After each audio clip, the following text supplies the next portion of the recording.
ವೇದಿಕೆ ಮೇಲೆ ಆಸೀನರಾದಂತಹ ಪರಮ ಪೂಜ್ಯರ ಪಾದಾಭಿವಂದನೆಗಳಿಗೆ ನನ್ನ ಶಿರಸ್ಪಷ್ಟಾಂಗ ನಮಸ್ಕಾರಗಳನ್ನು ಸಲ್ಲಿಸುತ್ತಾ, ವೇದಿಕೆ ಮೇಲೆ ಆಸೀನರಾದಂತಹ ಎಲ್ಲ ಗಣ್ಯರು ಹಾಗೂ ವೇದಿಕೆ ಮುಂಭಾಗದಲ್ಲಿ ಕುಳಿತಂತಹ ಎಲ್ಲ ಭಕ್ತಾದಿಗಳು, ಮುದ್ದು ಮಕ್ಕಳು ತಮ್ಮೆಲ್ಲರಿಗೆ ಶರಣಾರ್ಥಿಗಳನ್ನು ತಿಳಿಸುತ್ತಾ,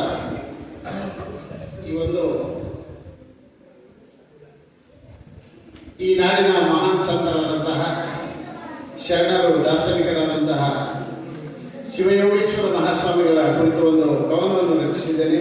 ಈ ಕವನಗಳನ್ನು ತಮ್ಮ ಅನುಮತಿಯೊಂದಿಗೆ ಎಂದು ಇಚ್ಛೆಪಡ್ತೇನೆ. ಕವನದ ಶೀರ್ಷಿಕೆ ನಂದ ಬಾಳಿನ ನಂದಾದೀಪ ಶಿವಯೋಗೇಶ್ವರ. ಕಾಯಿಕ ಯೋಗಿ ಕೃಪಾಸಿದ್ದು ಮಾತ್ರ ಹೃದಯಿ ಶಿವಯೋಗೀಶ್ವರರು, ಅನಾಥ ರಕ್ಷಕ ಆಪತ್ಬಾಂಧವ ಮನುಕುಲ ಉದ್ಧಾರಕ ಶಿವಯೋಗೀಶ್ವರರು, ವೇದಾಂತ ವಾಗ್ಮಿ ಜ್ಞಾನ ಭಂಡಾರಿ ಬಸವ ತತ್ವ ಪರಿಪಾಲಕ ಶಿವಯೋಗೀಶ್ವರ. ಕಾಯಕದಲ್ಲಿ ಕೈಲಾಸವನ್ನು ಕಂಡ ಶಿವಯೋಗಿಗಳು ನೀವು, ನಿರ್ಗತಿಕ ಅನಾಥ ಮಕ್ಕಳಲ್ಲಿ ದೇವರನ್ನು ಕಂಡ ಶಿವಯೋಗಿಗಳು ನೀವು, ವಿಶ್ವಶಾಂತಿಗಾಗಿ ಸಕಲ ಜೀವಾತ್ಮಗಳಿಗೆ ಬಸವ ಬಂಧು ನೀಡಿದ ಶರಣರು ನೀವು.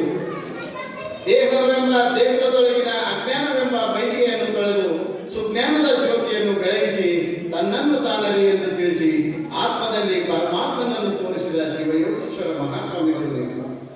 ಕರ್ಮಣ್ಯೇ ವಾದಿಕಾರಸ್ತೆ ಮಾ ಫಲೇಶು ಕದಾಚನ ಮಾ ಕರ್ಮ ಫಲ ಹೇತುರ್ಭು ಮಾತೆ ಸಂಗೋಸ್ಮ ಕರ್ಮಣಿ ಎನ್ನುವ ವಾಣಿಯಂತೆ ಲೋಕ ಕಲ್ಯಾಣಾರ್ಥಕ್ಕಾಗಿ ಫಲಾಪೇಕ್ಷೆ ಇಲ್ಲದೆ ನಿಸ್ವಾರ್ಥ ಸೇವೆಯನ್ನು ಸಲ್ಲಿಸುವ ಶಿವಯೋಗೀಶ್ವರ ಸ್ವಾಮಿಗಳು.